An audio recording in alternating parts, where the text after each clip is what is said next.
कान्हा, राधा तो अधिक दुखी हो गई है। क्या सत्य में राधा कल वृंदावन छोड़कर चली जाएगी? दाऊ, राधा को कालिया के कारण वृंदावन छोड़कर जाना पड़ रहा है। अब मैं कुछ ऐसा करूँगा कि वो कालिया ही राधा को वृंदावन में रुकने का कारण बनेगा। मुखिया जी, हम सब की नियति एक दूसरे से जुड़ी है। हमें लगता है आपका जो भी निर्णय होगा हम सभी वृंदावन वासियों के लिए उचित ही होगा और उसका प्रभाव हम सब पर अवश्य पड़ेगा। वृंदावन में प्रत्येक स्थान पर विषैला जल है। इस संकट से निकलने के लिए हम जो कुछ भी कर सकते थे वो तो हम कर चुके हैं, परंतु हमारे पक्ष में अब कोई भी कार्य सफल नहीं हो पाया। अब तो वृषभान जी का प्रस्ताव स्वीकार करना ही एकमात्र विकल्प है, जो हम सबके लिए उचित ही होगा। आपका निर्णय अंतिम निर्णय होगा मुखिया जी। आज तक हम पर जितने भी संकट आए उन सब का हम सब ने एक साथ मिलकर सामना किया। हर समस्या का हल एक साथ ढूंढ निकाला, एक दूसरे का साथ दिया, भले ही कुछ समय के लिए सही, परंतु वृंदावन को छोड़कर जाने की इच्छा मेरे मन में कभी नहीं हुई। परंतु मैं कोई ऐसा निर्णय भी नहीं लेना चाहता जिससे मेरे लोगों पर कोई आपत्ति आए, आप सब किसी संकट में फंस जाए। इसलिए हम सभी मेरे मित्र वृषभान के साथ बरसाना चलेंगे और कल प्रातः ही जाने की तैयारियां आरंभ करेंगे। तो बड़ी गड़बड़ हो जाएगी। ये तो कल प्रातः ही बरसाना जाने की बातें कर रहे हैं। यह समाचार शीघ्र ही सेनापति तक पहुंचाना होगा।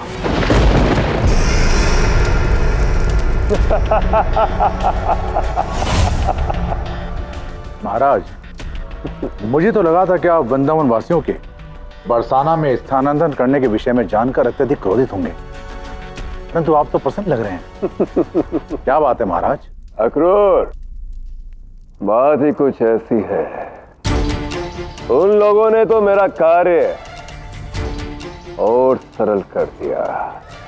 मैं समझा नहीं महाराज। ये वृंदावन, इन सबको बरसाना जाने के लिए इसी मार्ग का प्रयोग करना होगा और यही मार्ग हमारी योजना है और उस कृष्ण को कालिया तक पहुंचाने की सबसे बड़ी योजना। और इसी क्षण की तो मैं प्रतीक्षा कर रहा था। ये ऐसा मार्ग है जहां एक और यमुना और दूसरी ओर अग्नि। अग्नि? हाँ, अग्नि। भी हमने दूसरी ओर से अग्नि लगा दी तो सभी को विवश होकर इस विषैली नदी में कूदना ही पड़ेगा। तभी यमुना में छिपा वो कालिया अपने विष से सभी को भस्म कर देगा। ये सभी को ज्ञात है कि नदी विषैली हो गई है। अगर वो नहीं कूदे तो? यदि वो नहीं कूदे तो उन सबको इस अग्नि से भस्म होना होगा।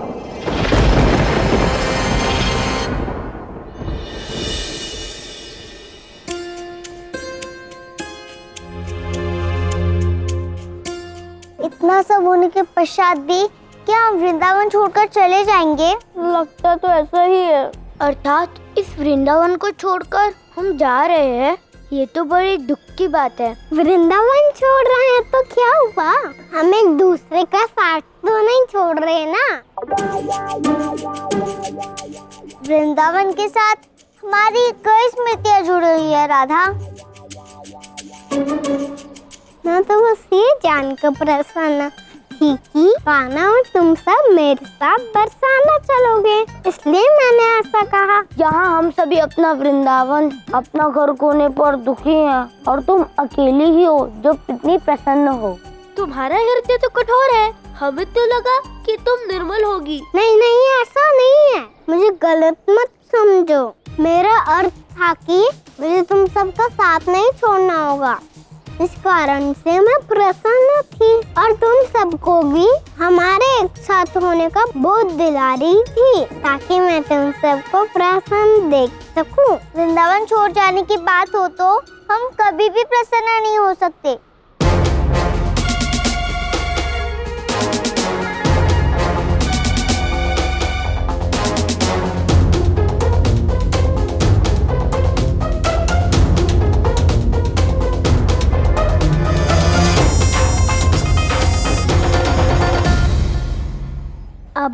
करूं? मैं इन सबको उदास होते हैं नहीं देख सकती।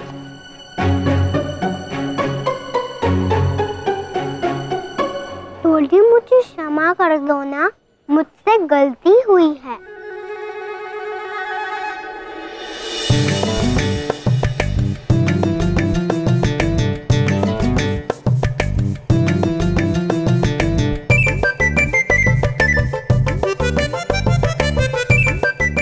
हमने एक साथ वृंदावन में कितनी सारी खरीदारी की है, कितने सारे खेल खेले हैं। अब जबकि हम वृंदावन छोड़कर जा रहे हैं तो ये उदास होकर नहीं जा सकते ना। वृंदावन छोड़ने से पूर्व क्यों ना हम अंतिम बार भव्य खेल खेले। ऐसा करने से हम वृंदावन के प्रति हमारा प्रेम व्यक्त कर सकते हैं। हाँ राधा रानी, ये तो बहुत अच्छी कल्पना है। क्यों टोली, क्या कहते हो? हाँ, अच्छी कल्पना है राधा। ऐसा खेल जिसे हमारा वृंदावन सदा के लिए स्मरण रखेगा। परंतु हम खेलेंगे क्या? कल रात्रि मैंने कान्हा को देने के लिए उपहार स्वरूप कुछ बनाया था, हम उसके साथ खेल सकते हैं। क्या बनाया था? ऊन की गेंद। कहाँ गई वो? तुम जो ढूंढ रही हो वो यहाँ है राधा रानी। वो रही गेंद राधा के पास।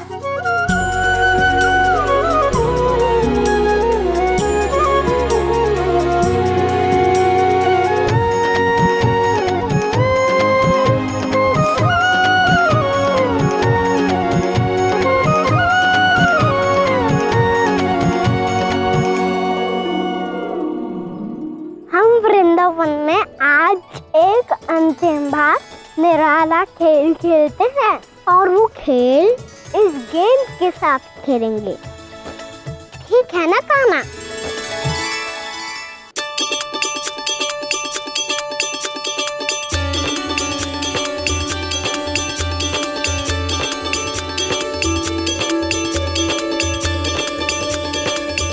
ये तो बहुत ही अच्छी गेंद है। वाह राधा, तुमने कितनी अच्छी गेंद बनाई है। हाँ राधा, इसके साथ खेलने में बड़ा आनंद आएगा। कान्हा, इस गेंद से अब कौन सा नया खेल खेलने वाले हैं? कहीं पुनः तुम इसे आकाश में उड़ाकर नया ग्रह तो नहीं बनाओगे? नहीं दाऊ, आज तो इस गेंद के साथ सभी खेलेंगे। केवल हमारी टोली ही नहीं, और भी कोई खेलेगा। ये खेल तो अधिक भव्य होने वाला है दाऊ। तो चलो टोली, खेल को आरंभ करते हैं।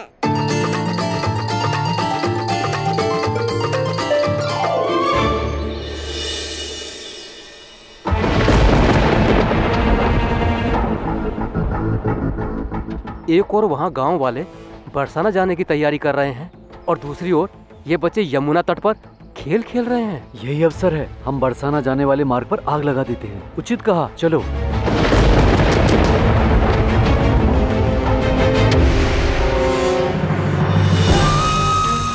यदि कंस महाराज के द्वारा लगाई गई अग्नि के कारण इन लोगों के पास भागने का कोई और मार्ग ही नहीं हुआ, तो ये सब तट पर ही फंस जाएंगे और फिर मेरा कार्य और अधिक सरल हो जाएगा।